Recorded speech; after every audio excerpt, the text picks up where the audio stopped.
Assalamualaikum warahmatullahi wabarakatuh. Saya Khadijah Makarim.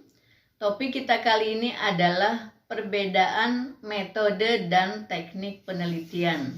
Teman-teman sekalian, seringkali mahasiswa di dalam menempatkan metode dan teknik penelitian keliru ya. Jadi memutarbalikan gitu atau menempatkannya terbalik ya. Misalnya mana yang metode, mana yang teknik, kadang-kadang salah menempatkan. Nah, jadi kalau kita lihat, kan di dalam pendekatan penelitian itu ada pendekatan kuantitatif dan kualitatif. Nah, pendekatan bukanlah metode. Pendekatan juga bukanlah teknik. Jadi berbeda antara pendekatan, metode, dan teknik penelitian.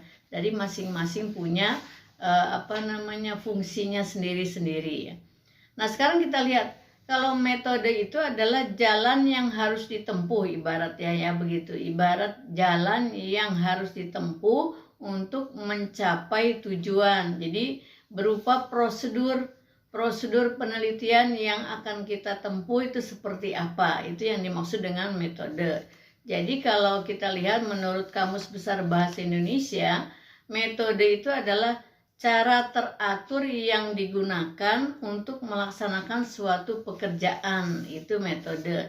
Jadi kenapa kita perlu metode? Agar tercapai sesuai yang dikehendaki gitu ya. Jadi mudah mengukurnya kalau kita ada metodenya yang jelas.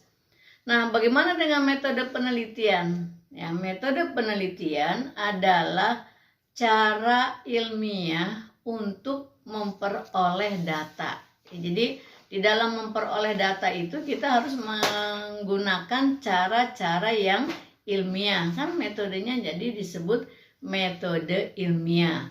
Nah, sekarang bagaimana kalau teknik ya? Teknik penelitian itu adalah menunjukkan pada perilaku kita, cara kita mengambil data itu seperti apa.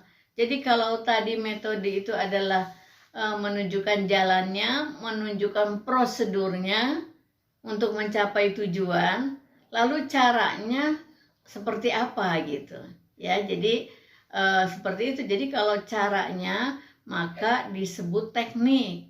Jadi makin turun ya. Jadi kalau kita urutkan, pertama di dalam menentukan arah sebuah penelitian dimulai dari kita akan menggunakan pendekatan apa. Tentukan kuantitatif atau kualitatif.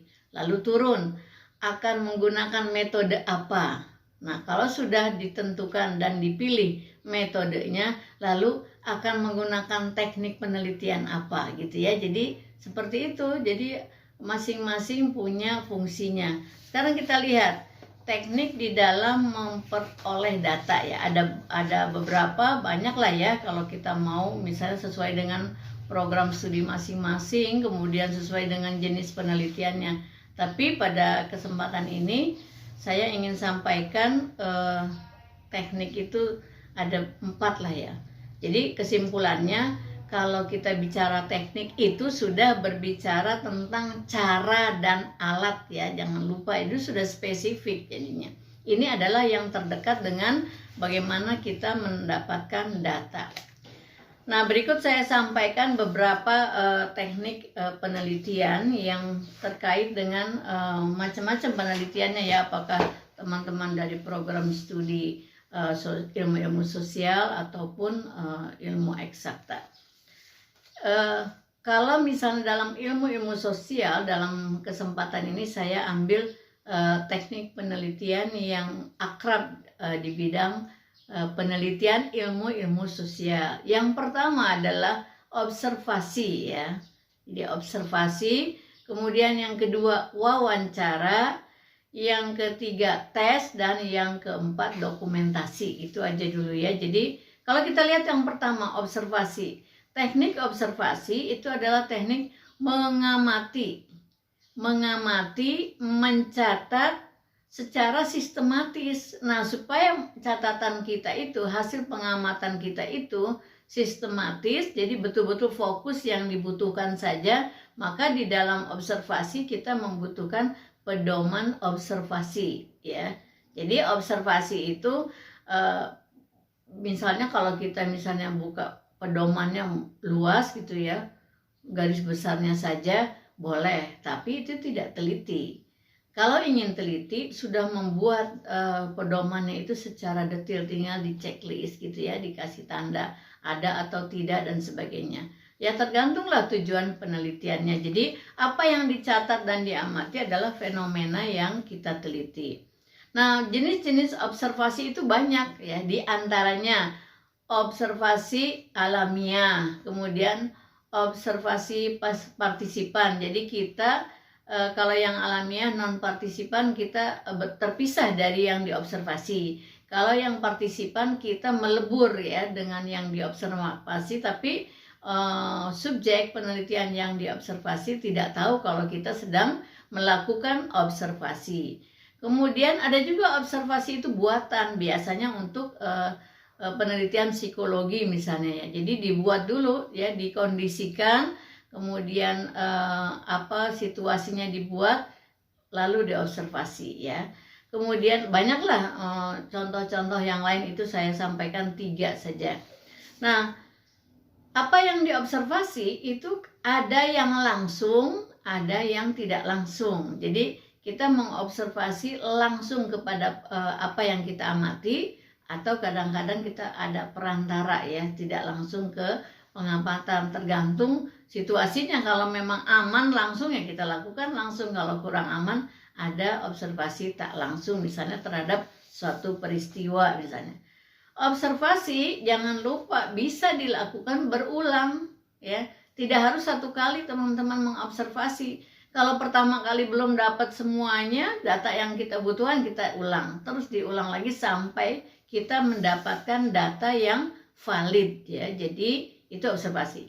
Yang kedua sekarang wawancara. Wawancara itu adalah untuk memperoleh informasi suatu objek atau peristiwa yang terkait dengan penelitian kita, fenomena apa yang akan kita wawancara ya. Biasanya wawancara itu kalau dari segi bentuknya ada wawancara tertulis, ada wawancara lisan. Lalu kalau kita lihat dari caranya, ada dari materinya ya, wawancara terbuka dan wawancara tertutup. Apa yang dimaksud dengan wawancara terbuka? Bukan terbuka dalam lokasinya, bukan, tapi adalah materinya. Biasanya dalam wawancara terbuka itu digunakan oleh teman-teman yang melakukan penelitian dengan pendekatan kualitatif.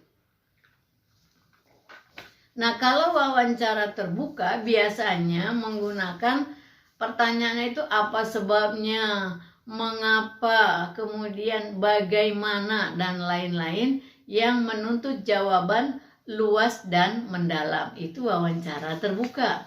Kalau wawancara tertutup itu sudah menggunakan daftar pertanyaan, kuesioner misalnya, atau skala sikap. Jadi biasanya wawancara tertutup itu jawabannya sudah tersedia, iya, tidak, setuju, tidak setuju, atau mungkin dengan skala pengukuran ya. Ini sudah ada videonya tentang berbagai skala pengukuran. Jadi apakah menggunakan skala Likert, skala Goodman, atau skala-skala yang lain. Nah, baik teman-teman sekalian, yang ketiga sekarang teknik itu adalah tes.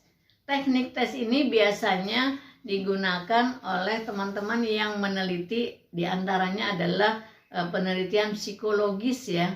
Mungkin tes IQ, tes IQ, tes kepribadian, tes untuk mengukur ambisi seseorang, tes dan macam-macam lah tes ya. Itu jadi tes termasuk dalam teknik penelitian ya.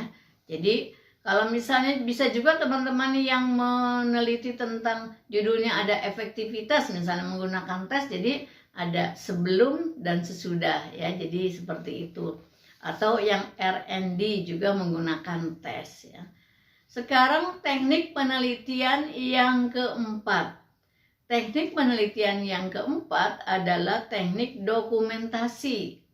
Dokumentasi maksudnya bukan dokumentasi pengambilan gambar ya, bukan.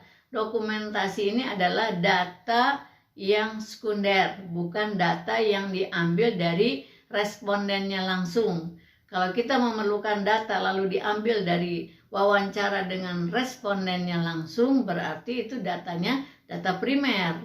Tapi kalau kita menggunakan dokumentasi itu sebagai data sekunder, lalu itu artinya data yang sudah tersedia. Mungkin di kantor-kantor pemerintahan, di sekolah, atau di lembaga-lembaga organisasi tertentu yang kita membutuhkan data, tetapi data itu memang tidak perlu kita datangi, respondennya sudah ada tersedia di lokasi tersebut. Tetapi ada catatan nih teman-teman sekalian. Jika teknik dokumentasi digunakan sebagai data pendukung dan nilainya disebut data sekunder. Jadi di dalam menjawab pertanyaan penelitian kita menggunakan data primer didukung oleh dokumentasi tadi ya, data dokumentasi berarti data yang dokumentasi itu posisinya di data sekunder. Tetapi jika penelitian teman-teman tidak menggunakan wawancara langsung kepada responden, hanya menggunakan data yang terdokumentasi di suatu lembaga, katakanlah lembaga pemerintahan misalnya ya, apakah di level lokal ataupun nasional, itu berarti data yang terdokumentasi itu meningkat posisinya menjadi data primer. Kenapa? Data primer itu artinya data tersebut akan digunakan untuk menjawab pertanyaan penelitian kita, untuk menjawab permasalahan penelitian kita. Nah, baik teman-teman sekalian, sampai di sini mudah-mudahan ini bisa membantu teman-teman untuk menempatkan ya di tempatnya masing-masing, mana itu pendekatan, mana metode, mana teknik penelitian. Semoga bermanfaat. Assalamualaikum warahmatullahi wabarakatuh.